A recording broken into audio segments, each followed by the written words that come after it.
Hello guys, আজকে আমরা চলে আসলাম ইন্ডিয়ার মধ্যে দিল্লির মধ্যে। এটা হচ্ছে যে পাকিজা শাহি বিরিয়ানি হাউস। এটার মধ্যে আপনার বিরিয়ানি বিক্রি করা হচ্ছে যে কেজি মাপা। আপনার এখানে যা বিরিয়ানি বিক্রি করবে দেখতেছেন পার্লার মধ্যে কেজি মাপা বিরিয়ানি বিক্রি করে, এবং কি খুবই সুস্বাদু এবং অসাধারণ। খুবই সুস্বাদু।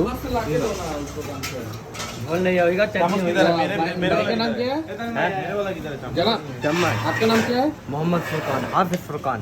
हाफिज फुरकान, माशाल्लाह। बहुत पुराना दुकान है, ढाका हाजी बिरयानी का नाम से फेमस है। এটা হচ্ছে যে সে বিরিয়ানি, যে উনি হচ্ছে বিরিয়ানির শাহী বিরিয়ানি হাউসের মালিক। দেখেন আমাদের বিরিয়ানিগুলো। আমাদের সাথে আছে নেজাম, ফাহিম, আসিফ, আমি তানিম। আমরা ইন্ডিয়াতে ঘুরতে আসলাম, তো এখানে একটা ট্যুর নিয়ে। তো দেখবেন নেক্সট টাইম ভিডিও করতে। তুমি কে বলা? ये तमीम। কে বলা তুম? मैं बंगाली, हिंदी में नहीं बात कर सकता। हिंदी आता नहीं है, आता नहीं है, हमको अभी आता नहीं है, थोड़ा सा आता है, थोड़ा सा वो भंगा चूरा थोड़ा सा आता है। और